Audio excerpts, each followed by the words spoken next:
अस्सलाम वालेकुम नाजरीन, मैं आपका मेज़बान तलत फरीद चिश्ती हाजिर खिदमत हूँ और तमाम दोस्तों का बहुत बहुत शुक्रिया जिन्होंने टाइम निकाल के हमारी वीडियो देख रहे हैं। आज मैं आपको प्रोफेसर शहजाद साहब से मुलाकात करवाता हूँ, उनके फॉर्म पे आए हैं। आज का जो टॉपिक है नाजरीन वो है बच्चे की पैदाइश से लेके बच्चे का पाँव पे खड़े होने तक अप्रॉक्सीमेटली 2 से 3 घंटे का या 1.5 घंटे का जो ये प्रोसेस है, इसके हवाले से हम प्रोफेसर शहजाद साहब जो कि बहुत ही अच्छे गॉड फार्मर हैं, बहुत ही ज़्यादा इनका एक्सपीरियंस है, इनसे बात करते हैं।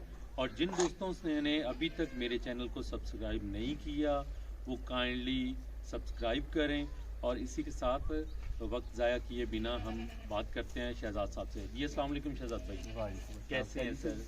अल्हम्दुलिल्लाह, शुक्र अल्लाह का।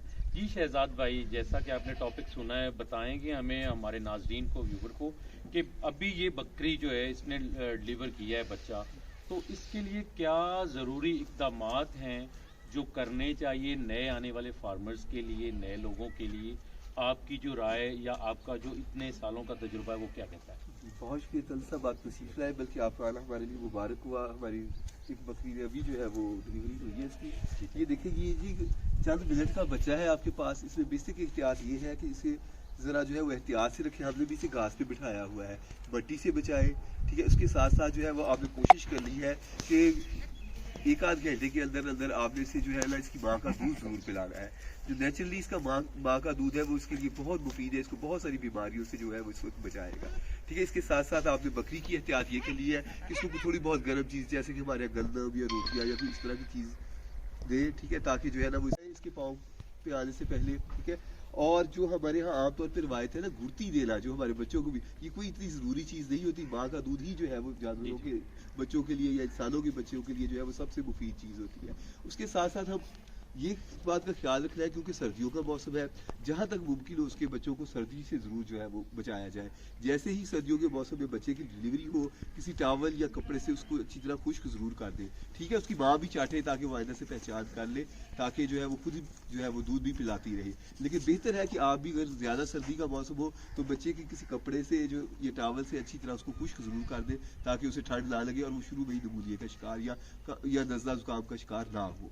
एक तो जी शहजाद भाई, माजूर मैं बात काट रहा हूँ, इसमें ये कि जो बकरी पहला डिलीवर कर रही है बच्चा, तो उसके थनों से वो मटेरियल निकलता है, तो उसके बारे में आपकी क्या राय होगी? वो निकाल के या उसको कितनी मिकदार में वो पहला दूध पिलाना चाहिए?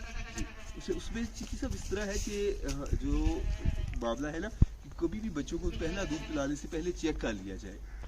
उसमें जो है वो अगर बहुत गाढ़ा दूध हो तो इस बात की इंडिकेशन होती है बहुत ज़्यादा गाढ़ा हो। आमतौर पे तो थोड़ा सा गाढ़ा तो वो होगा ही होगा पहला दूध, तो उसमें जो है बैक्टीरियाज होते हैं जो कि बच्चों के लिए जो है वो हार्मफुल होते हैं, तो वो दूध भी उसको ना दिया जाए। और कभी कभार ऐसा भी हो जाता है कि शदीद सर्दियों के मौसम में कि बकरियों का पहला दूध जो आता है वो बड़ा ठंडा भी होता है। उस सूरत में भी बच्चे को दूध ना दें, बल्कि बकरी को गर्म पानी पिलाए, कोई चीज़ें खिलाएं, थोड़ा बहुत उसका दूध निकाले और बच्चे को नीम गर्म दूध ही मिलना चाहिए। कई दफ़ा फलों में भी दूध ठंडा हो जाता है, उसको पिलाने से जो है वो खासकर सर्दियों के मौसम में जो है वो अवॉइड करें। शहजाद भाई, इसके साथ पूछना चाहूँगा, ये नाड़ुआ है तो इसका क्या करना चाहिए? हाँ, ये देखिए जब बच्चा डिलीवर हो रहा है तो हुआ है तो जो है उसका क्या ना करना एक चाहिए? एहतियात है, छोड़ना चाहिए या नहीं? हाँ, एक आम एहतियात जो है गर्मियों में तो ये बड़ी जल्दी खुश्क हो जाता है, लेकिन गर्मियाँ हो या सर्दियाँ हो इस पर पायोडीन या कोई और एंटीबायोटिक मटेरियल जो है ना उस पर एहतियातन लगा देना चाहिए ताकि यहाँ पे बच्चे की इन्फेक्शन ना हो और यहाँ से बच्चा बीमार ना पड़े। और इसका जो थोड़ा बहुत खुश्क होने पे 2-3 इंच के फासले पे रख के जो है ना उसको काट देना चाहिए एक आध दिन बाद जो है ना, ताकि बच्चे ब्लेड के साथ हाँ कोई भी या प्लास्टिक की किसी चीज़ के साथ इसे क्लिप कर देना चाहिए? नहीं, काट लेना चाहिए, लेकिन जो भी आप इंस्ट्रूमेंट यूज़ करें वो कोशिश करें कि स्टेबलाइज्ड हो, वो बार बार एक नया ब्लेड हर दफ़ा इस्तेमाल कर ले, या जो पुराना आपका कोई इंस्ट्रूमेंट है तो वो स्टेबलाइज्ड ज़रूर हो ताकि वो, और जो है ना ताकि कई दफ़ा जो होता है ना वो बहुत लंबा जो है ना वो ये नाड़वा हो जाता है, तो वो बच्चे के पाँव के नीचे आए, बच्चा उसे खींच ले, तो बेहतर ये होता है कि इसके नीचे जो है वो पायोडीन वगैरह लगाएं और इसे काट डालें। जी, उसके साथ ब्लीडिंग शुरू हो सकती है और इंटेस्टाइन साथ में नीचे आना शुरू हो जाती है अगर वो बेएहतियाती हो जाए।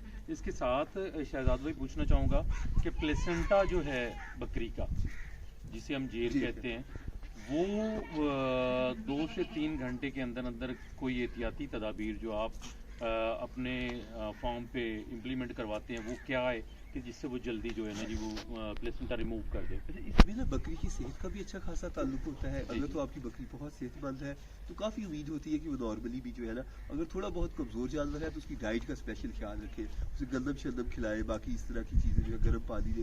سردیوں میں بالخصوص جب آفٹر ڈلیوری پانی ٹھنڈا جو ہے زیادہ ٹھنڈا پانی نہ دے, نیم گرم پانی اس کو پلائے, ٹھیک ہے.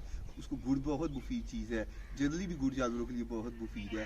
آپ اسے فردر جو ہے وہ کوئی اچھا جو ہے نا وہ ملٹی وٹامن بھی انجیکٹ کر سکتے ہیں. یہ ساری چیزیں ہیں جو ملٹی وٹامن ہوگا اس کے ساتھ اس کے ٹمپریچر, باڈی کے ٹمپریچر کے ساتھ.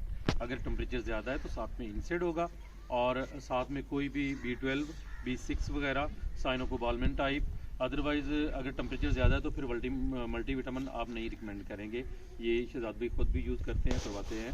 تو اسی کے ساتھ ہی شہزاد بھائی سے آج اجازت چاہیں گے. سب لوگ دعاؤں میں یاد رکھیے گا. اللہ تعالیٰ سب کو آسانیاں دے اور آسانیاں تقسیم کرنے کی توفیق دے. اسی کے ساتھ شہزاد بھائی سے اجازت چاہیں گے اور ناظرین سے بھی. السلام علیکم ورحمۃ اللہ وبرکاتہ. بہت جی تھینک یو. اللہ حافظ.